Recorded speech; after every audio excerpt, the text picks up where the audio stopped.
म्हणून पुन्हा आम्ही हा जर बिल पास झालं तर विनंती करणार आहोत की त्या निवडणुका ओबीसीला आरक्षणाप्रमाणेच व्हाव्यात, पुढच्याही निवडणुका त्या प्रमाणात असा आमचा प्रयत्न आहे.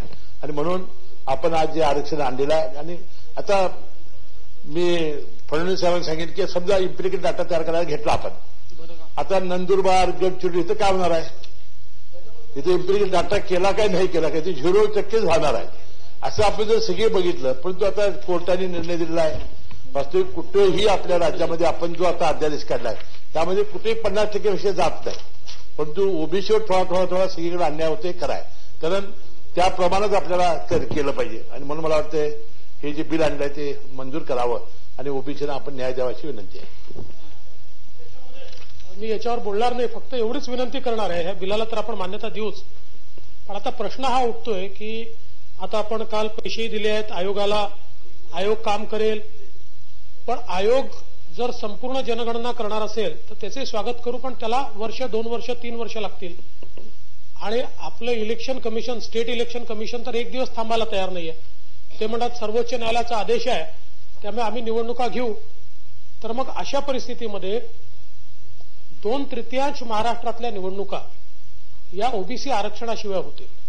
आणि म्हणून जसं आपण हा कायदा पास करतोय तसं काहीतरी लेजिस्लेटिव्ह इंटरव्हेन्शन केल्याशिवाय, असं आहे की माझ्या पुढच्या भाषणात मी सांगणार आहे, पूर्ण जनगणना न करता म्हणजे ती करावी ती वेगळ्या करणार आहे, पण आपण empirical inquiry into political backwardness याचा रिपोर्ट जर तयार केला, आणि माननीय उपमुख्यमंत्री या ठिकाणी आहेत, त्यांनी आणि मुख्यमंत्र्यांनी बैठक बोलवली होती, मलाही बोलवलं होतं, तिथे माननीय जे अध्यक्ष आहेत त्या अध्यक्षांनी सांगितलं की मी 1 ते 1.5 महिन्यात हे करू शकतो, आपण होतात त्या ठिकाणी.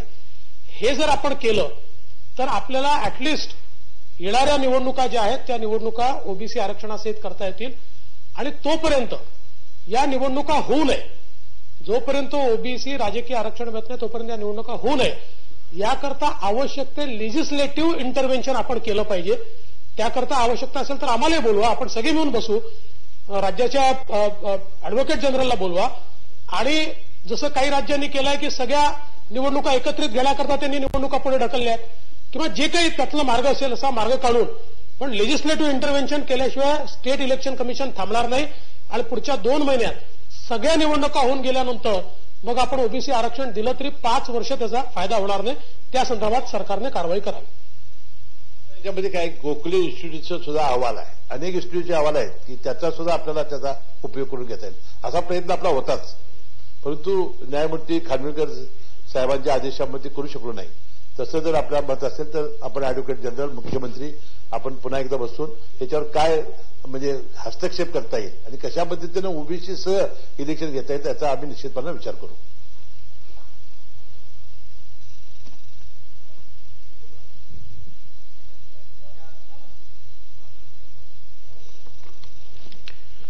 अध्यक्ष महोदय, हा जो अध्यादेश आपल्यासमोर त्याचं कायद्यामध्ये रूपांतर करण्यासाठी आपण इथं आलेलो आहे, त्यांनी हे बिल मांडलेलं आहे. अध्यक्ष महोदय, मी अनेक वेळेला सन्माननीय विरोधी पक्ष नेत्यांबरोबर सुद्धा या विषयावर बोलत असतो की याच्यावर आपल्याला काय करायला पाहिजे. कारण ओबीसीचं आरक्षण त्यांनीच आता सांगितलं की बुवा हे तर किती वेळ लागेल, काय लागेल, आणि हे सगळ्या गोष्टी ज्या आहेत ह्या आपण मांडल्यात. म्हणजे मी स्वतः ते ऐकत होतो सगळं. आणि आम्ही 2-3 लोक जे आहेत दिल्लीमध्ये जाऊन ज्यावेळेला सुप्रीम कोर्टामध्ये ही केस आली किंवा येऊ घातली त्यावेळेला मुकुल रोडगी, नाफडे साहेब, दुष्यंत दवे, खासदार विल्सन, असे कपिल सिब्बल, अशा अनेक लोकांना आम्ही भेटून त्यांना ते उभं केलं. आता त्याच्यामध्ये पहिल्या दिवशी ती ऍडजस्ट झाली, दुसऱ्या दिवशी पूर्ण चर्चा झाली, आणि मग तिसऱ्या दिवशी परत केस ती सुरू झाली आणि त्याच्यावर निकाल आला. मला थोडीशी माहिती या ठिकाणी आपल्याला देणं गरजेचं आहे असं वाटतं, म्हणून मी बोलतोय. अध्यक्ष महोदय, खरं म्हणजे हे तर कबूल करायला पाहिजे, कारण याच्यामध्ये सुद्धा भारत सरकारनं सुद्धा जी काही आता प्रेस नोट काढलेली आहे, प्रेस नोट मध्ये असं म्हटलेलं आहे, honourable supreme court has struck down the recent 27% reservation in favour of OBCs in local bodies made by the state government of Maharashtra and Madhya Pradesh on 15/12/2021 in special leave petition to appeal into bracket C number 19756 of 2021 Rahul Ramesh Wagh versus State of Maharashtra. आता एक म्हणजे मी तुम्हाला सांगितलं होतं, हे राहुल वाघ हे जे press note सांगतायत भारत सरकारची की यांना जर हे आपल्याला काम आपल्याला करायचं असेल तर नाही, हे चुकीचं आहे. प्रेस नोट चुकीची आहे. जे म्हणता आमचा कार्यकर्ता तो वेगळा आहे, अरे हा राहुल वाघ वेगळा आहे, हा ऍडव्होकेट राहुल वाघ आहे, हा धुळ्याचा आहे, याचा आमच्या पक्षाशी कुठलाही संबंध नाही. जो आमचा राहुल वाघ आहे त्यांनी क्लॅरिफिकेशनही काढलं आणि त्यांनी नोटीसही पाठवली आहे. ज्यांनी आरोप लावला, आपले जे कार्यकर्ते आहेत प्रमुख जे रोज बोलतायत, त्यांना नोटीसही, लिगल नोटीसही पाठवली आहे की माझा याच्याशी काही संबंध नाही म्हणून. माझं परत आपल्याला एक सांगणं आहे की परत याची चौकशी करा. ऐकून मी आरोप नाही करत तुमच्यावर. नाही, अहो हे सगळे जे आहेत आरक्षणाच्या मुळावर उठलेले लोक आहेत. हे दोघंही आरक्षणाच्या मुळावर उठलेले लोक आहेत आणि यांना कोणाचं असा मला बोलून द्या ना. आता अध्यक्ष महोदय, मी यांच्यावर आरोप सुद्धा केला नाही, मी यांच्या पक्षाचं नाव सुद्धा घेतलं नाही, मी फक्त प्रेस नोट वाचून दाखवली आणि मी आता बिलावर बोलायला उभा असल्यानंतर ते माणूस थांबवणं बरोबर नाही ना. बिलावर माझी अपेक्षा याच्यावर एवढीच आहे, एक तर मी बिलावर बोलू शकलो असतो, पण बिल लवकर मंजूर करायचं म्हणून मी बोललो नाही. दुसरं, आपण याला राजकीय रंग देतो म्हणून सांगतो, मी नाही देत. मी सांगतो रमेश वाघचा आमच्या पक्षाशी संबंध नाही, पण विकास गवळी कोणत्या पक्षाचा, डोंगरे कोणत्या पक्षाचा, ज्यांनी मूळ याचिका केली, ज्यांच्यामुळे हे आरक्षण गेलं, ते गवळी काँग्रेसच्या आमदाराचे सुपुत्र आणि काँग्रेसचे जिल्हाध्यक्ष रमेश डोंगरे हे काँग्रेसचे जिल्हा परिषदेचे भंडाऱ्याचे अध्यक्ष. पण तरी मी त्या पक्षावर कुठलाही आरोप केला नाही. याचं कारण हे ओबीसी विरोधी आहे, हे ओबीसी विरोधी लोक आहेत, हे कुठल्याही पक्षाचे असो. आणि तुम्ही जाणीवपूर्वक भुजबळ साहेब याच्यामध्ये जे राजकारण आणताय ना, याने कोणाचं भलं होणार नाही आहे. मी तुमच्यापेक्षा 4 पट राजकारण आणू शकतो, माझ्यावर खूप पुरावे आहे की माझं झाल्यानंतर तुम्ही बोला ना. मी कुठे तुमच्यावर आरोप नाही केले. मी म्हटलं आपण सगळ्यांनी एकत्रित काम करायचं आहे आणि म्हणून तर आता government is also considering moving a review petition before the Honorable Supreme Court to allow political reservation of OBCs in the local bodies, municipal corporation for the time being till the state comply with the triple test criteria set forth by the Honorable Supreme Court. प्रश्न काय आहे साहेब की आम्ही तिथे विचार म्हणजे आमच्या वकिलांनी सुद्धा आपल्याला सांगितलं, तिथे प्रश्न उभा केला की साहेब ही जर अशा प्रकारची जाती गणना एकत्र जे काही करायचं असेल तर सेन्सस हा विषय जो आहे हा पूर्णपणे भारत सरकारच्या अखत्यारीमध्ये आहे. त्याचा एक सेन्सस ऍक्ट आहे. त्या ऍक्टमध्ये सुद्धा स्पष्टपणे म्हटलेलं आहे the central government may by notification in the official gadget declare its intention of taking a census in the whole or a part of the territories to which this act extends, whenever it may consider it necessary or desirable so to do, and thereupon the census shall be taken. तर आपल्या वकिलांनी आपल्या राज्याच्या तर्फे हे मांडलं की हे सेन्सस वगैरे जे काही करणं आहे हे तुमचं सरकार भारत सरकारच्या कक्षेतलं काम आहे, हे तुम्ही ते करायला पाहिजे. त्याच्यानंतर त्यांनी काय सांगितलं की हा जो डाटा जो आहे हा चुकीचा आहे. हे उत्तर तुम्हाला सुद्धा फडणवीस साहेब त्यांनी दिलं की हा डाटा जो आहे चुकीचा आहे. आता इथे माझ्या हातामध्ये हा स्टँडिंग कमिटीचा जो आहे, पार्लमेंटच्या स्टँडिंग कमिटीचा रिपोर्ट माझ्याकडे आहे साहेब. ह्या पार्लमेंटच्या कमिटीमध्ये भारत सरकारनं असं म्हटलंय, registrar general and census commissioner of India, ministry of home affairs has informed that the data has been examined and 98.87% data on individual caste and religion is error free. म्हणजे 99% data हा error free आहे असं त्याच्यामुळे पुढे म्हटलं त्यांनी.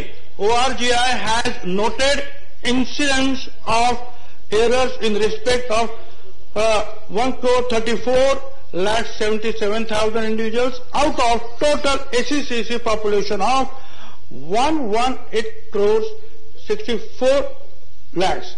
States have been advised to take corrective measures. म्हणजे hardly 1% त्याच्यामध्ये मिस्टेक आहे, ते आम्ही स्टेटला सांगितलंय, तुम्ही बघा. परंतु स्टँडिंग कमिटी पार्लमेंटला त्यांनी उत्तर दिलं की 99% हा बरोबर आहे.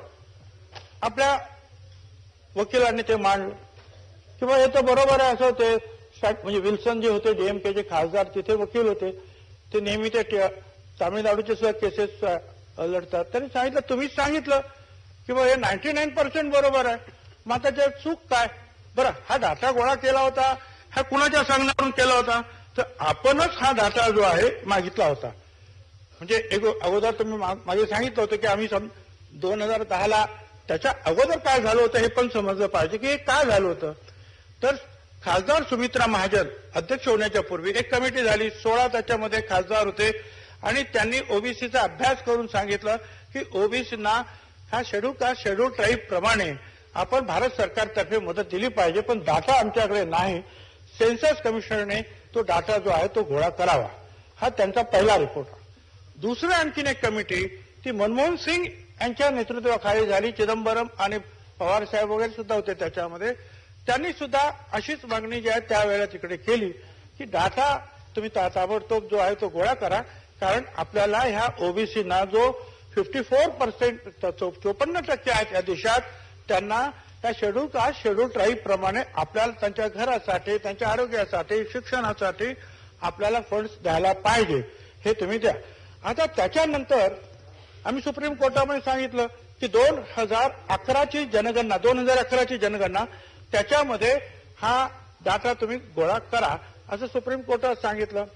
मग काय झालं की गोपीनाथराव मुंडे, समीर भुजबळ वगैरे त्या खासदार तिथे पार्लमेंटमध्ये त्यांनी पार्लमेंटमध्ये मांडलं की तुम्ही जे आहे हा डाटा आम्हाला तुम्ही तो द्या. गोपीनाथराव मुंडेंचं त्याच्यावर फार मोठं भाष्य आहे, त्याच्यामध्ये मी ते आणलेलं आहे. त्यांनी असं म्हटलेलं आहे की सभापति महोदय, मैं ऐसा मानता हूं कि सदन में ऐतिहासिक बहस हो रही है. ओबीसी की जनसंख्या कितनी है? 80 वर्ष से इस बारे में जनगणना नहीं हुई है. अगर हम अब भी ओबीसी की जनगणना नहीं करेंगे तो ओबीसी को सोशल जस्टिस देने के लिए और इंतजार करना पड़ेगा और यह उन पर अन्याय होगा. यह जनगणना, इसलिए हम इस जनगणना की मांग करते हैं. हे उपनेते भारतीय जनता पार्टी पार्लमेंट त्यांचं हे म्हणणं होतं. त्याच्यावर समीर भुजबळ यांनी म्हटलं की सोपी गोष्ट आहे साहेब, here after register code in case of SC/ST we may add the word OBC. This is the only thing the ministry has to do, the government has to do. Let the truth come out in front of the country as to what is the number of people living under the OBC category. This is the only request from my side. हे आपल्या लोकांनी तिथे मांडलं. मुलायम सिंगने सांगितलं कि ये हमारी मांग है. जो लोग कह रहे हैं कि शैक्षणिक, आर्थिक और सामाजिक और जाति के आधार पर जनगणना कराई जाए, मुलायम सिंग यादव ने मांडलं. त्याच्यानंतर लालू प्रसाद यांनी सांगितलं हम जाति के आधार पर जनगणना करना चाहते हैं. त्याच्यानंतर इथे नागेश्वर राव त्यांनी पण सांगितलं जाति के आधारित जनगणना के लिए सरकार ने एग्री किया है असं त्यांनी म्हटलं. प्रणब मुखर्जी साहेबांनी काय सांगितलं, sir so far as the caste-based census is concerned, so far as the caste-based census is concerned, the Home Minister has already responded. While the House was adjourned for the time being, I requested Mr. Sharad Yadav, Mulayam Singh Yadav and other people who is interested in that, what ingredients you want to be put in the format of which the caste census will be operated, kindly prepare it and hand it over to us, and we will look into it so that what is there to debate. म्हणजे त्यांनी debate थांबवलं की तुम्ही हे ताबडतोब आमच्याकडे द्या, आम्ही हे ताबडतोब करतो. आता साहेब हे सगळं झाल्यानंतर म्हणजे त्यांनी कबूलच केलं की हे म्हणजे मागणी आपण केली होती ओबीसीच्या जाती गणनेची, ती गोपीनाथ मुंडेंपासून तर लालू प्रसाद यादव असतील, नागेश्वर राव असतील, ते दारासिंग चौहान म्हणून आहेत, ते अनेक लोकांनी ती मागणी केली आणि प्रणब मुखर्जी साहेबांनी ती मागणी मंजूर केली. अध्यक्ष महोदय, ह्या अशा काही गोष्टी आपण तिथे मांडल्यानंतर भारत सरकारनं अर्जन झाली, केस अर्जन झाली दुसऱ्या दिवसात, आणि दुसऱ्या दिवशी पहिल्या जे ऍफिडेव्हिट होतं त्याला आणखीन एक ऍफिडेव्हिट, नवीन ऍफिडेव्हिट जोडलं. तर आता प्रश्न असा होता की ओबीसीचा डाटा आहे तुमच्याकडे 99% तो करेक्ट आहे, मग आता तुम्ही तो आम्हाला द्या. आपल्या नाफडे साहेबांनी तेही सांगितलं आम्ही आमचं दुरुस्त करून घेऊ, तुम्ही आम्हाला द्या, आम्हाला ओबीसीचं आरक्षण ताबडतोब द्यायचं आहे. दुसऱ्या दिवशी भारत सरकारतर्फे दुर्दैवानं हे ऍफिडेव्हिट आलं आणि त्याच्यात काय म्हटलं, I state and submit that the cost of repetition at the cost of repetition the SECC 2011 म्हणजे तो जो डाटा आम्ही गोळा केला was not an OBC survey in any manner. आपण ओबीसीचा सर्वे मागितला सगळ्यांनी, प्रणब मुखर्जींनी पण सांगितलं ओबीसी, आणि एवढंच नाही तर ज्या वेळेला माहिती गोळा केली तेव्हा आपल्या वकिलांनी हा फॉर्म दाखवला की या फॉर्म मध्ये तुम्ही शेवटला म्हटलंय कास्ट म्हणजे कास्ट सर्वे झालेला आहे, तर तुम्ही आम्हाला तो द्या. भारत सरकारने सांगितलं the sed survey was not essential conducted concerning on the identifying the collecting socio-economic condition data of the household with a view to identify the poor households for being used in implementation of the anti-poverty program by the center. त्यांनी सांगितलं हा ओबीसीचा डाटाच नाही, anti-poverty प्रोग्रामचा data आहे. मला सांगा साहेब, तुम्ही स्वतः फडणवीस साहेब तुम्ही स्वतः मागणी केली काय समजून की आपला हा ओबीसीचा डाटा आहे. त्यावेळेला तुमच्या पत्रांना त्यांनी का उत्तर दिलं, हा ओबीसीचा डाटा नाही असं उत्तर दिलं का? नाही, त्याच्यामध्ये चुका आहे, अमुक आहे, तमुक आहे. तिकडे पंकजाताई मुंडेंनी पत्र लिहिलं, तुमच्या सेक्रेटरींनी पत्र लिहिलं, सगळ्यांना उत्तर काय आलं, त्या डाटामध्ये चुका आहे, आम्ही देणार नाही. असं कुठेही म्हटलं नाही तर हा डाटा ओबीसीचा नाही. आणि अचानक त्यांनी नंतर सांगितलं की हा डाटा ओबीसीचा नाही म्हणून सांगितलं. खरं म्हणजे हा ओबीसीचाच डाटा आहे, त्याच्यासाठीच तो गोळा केला होता. मागणी आमचीच होती, सर्वपक्षीय मागणी होती, त्याप्रमाणे तो कॉलम पण टाकण्यात आला. आपल्या सुद्धा राज्यामध्ये आपल्या युडी तर्फे आणि आरडीडी तर्फे त्यावेळेला ती जनगणना झाली, त्याच्यामध्ये ती सगळी माहिती घेतली. असं असताना अचानक भारत सरकारनं या इथं जे आहे एवढे वर्ष कधी ते म्हणाले नाही की हा ओबीसीचा डाटा नाही, आणि अचानक त्या दिवशी हे दादा अफिडेव्हिट दिलं आणि संपूर्ण ह्या आपल्या ज्या मेहनतीवर जे आहे एक प्रकारचं जे आहे जो काय डाटा गोळा केला होता, जे हे सगळी मंडळी बोलले, स्वर्गीय गोपीनाथराव बोलले, सगळे आम्ही जे काय प्रयत्न केले त्याच्यावर पाणी फेरण्यात आलं खरं म्हणजे. आणि अध्यक्ष महोदय, आता परिस्थिती काय आहे आता परिस्थिती अशी आहे की त्यांनी सांगितलं नाही, आता ते नाहीच म्हणतात, ओबीसीचा डाटा तो गोळा केला नाही म्हणतात, तर आम्ही काय करायचं? कोर्टाचा नाविलाज. आदरणीय कोर्ट सुद्धा मग म्हणाले ठीक आहे. ते म्हणतात कोर्ट आमच्याकडे डाटा नाही, मग तुम्ही गोळा करा, काय करा, तुम्ही जे आहे तो ट्रिपल टेस्ट पूर्ण करा, तोपर्यंत आम्ही तुम्हाला ओबीसीला आरक्षण देणार नाही. अध्यक्ष महोदय, ही अतिशय दुःखद गोष्ट आहे की 5-5 वर्ष या निवडणुका 5-5 वर्षांनी होतात आणि ओबीसीचा अशा रीतीने हक्क डावलणं हे अतिशय चुकीचे आहे अध्यक्ष महोदय. आणि त्यानंतर मी फक्त आपल्या राज्य महाराष्ट्राबद्दल बोलतो असं नाही, अख्ख्या देशामध्ये हा प्रश्न आता निर्माण झाला. दुसऱ्या दिवशी मध्य प्रदेशची केस आली, त्यांना सांगितलं तोच कायदा जो महाराष्ट्राला तुम्हाला लागू झालं, त्यांचं सुद्धा आरक्षण थांबलं. साहेब, काल ओडिसाची केस लागली, ओडिसाची, त्यांनी सांगितलं नाही, जो महाराष्ट्राला तुम्हाला आम्ही निर्णय दिला तोच निर्णय आता तुम्हाला. अख्ख्या महाराष्ट्राचं आरक्षण धोक्यात आलं, अख्ख्या हिंदुस्थानचं, महाराष्ट्राचं नाही, अख्ख्या हिंदुस्थान. केवळ ओबीसीचा इम्पिरियल जो डाटा जो त्यांनी गोळा केला, त्यांनी तो त्याच्या राज्याला दिला असता, चुकीचे जे आहे ते दुरुस्त केले असत्या.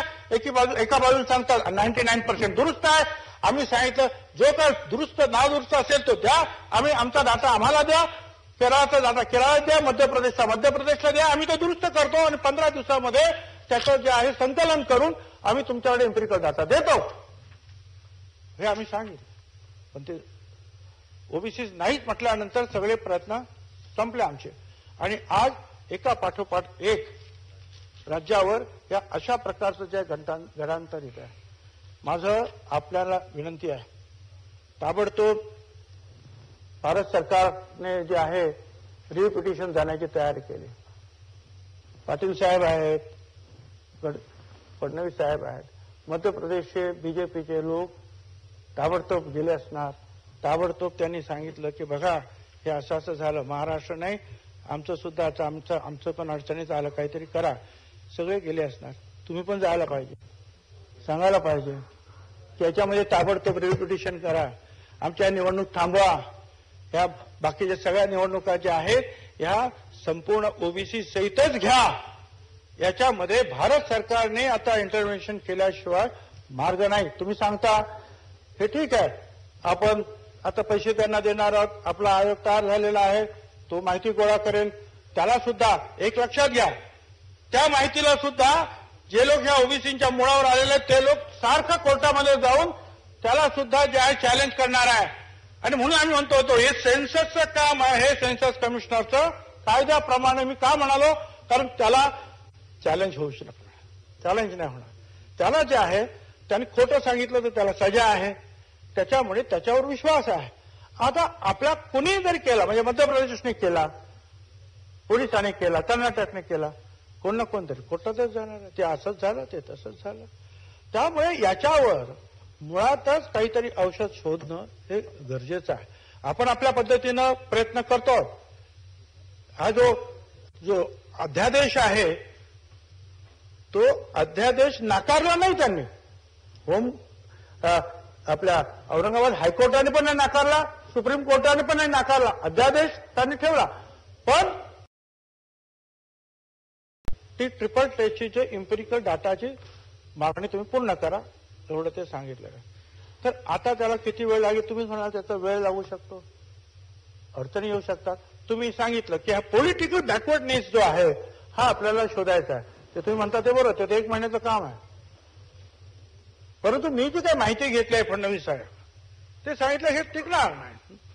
आपला हा सगळा डाटा तो रिगरस एम्पिरिकल डाटा आणि तो हे सगळं त्याच्यात म्हटल्यामुळे सगळं पाहिजे ना. आजच्या घडीला काय परिस्थिती आहे त्यांची, काय नाही, आमकं तमकं हे सगळं लागणार ना. असं कसं करतात? आणि म्हणूनच हे मुंडे साहेबांपासून सगळ्यांनी जी भाषणं केली की त्याच्यामध्ये ह्या सगळ्या गोष्टी घ्या.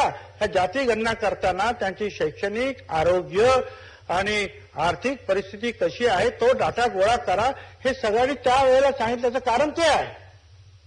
आणि मग तसं जर करायला गेलं तर तुम्ही म्हणता तसं वेळ लागणार.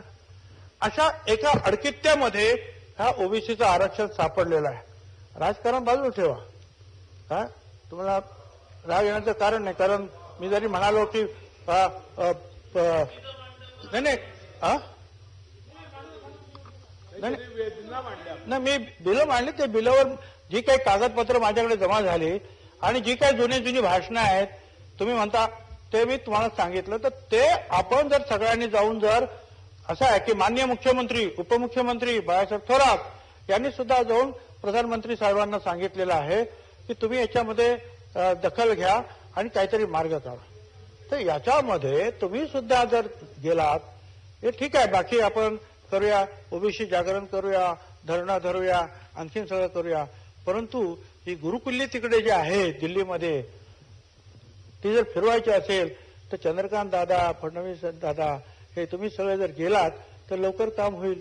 इतर राज्य जात आहेत, तुम्ही सुद्धा तिकडे गेलं पाहिजे आणि या संदर्भामध्ये ताबडतोब काहीतरी मार्ग काढा, रिपिटिशन करा.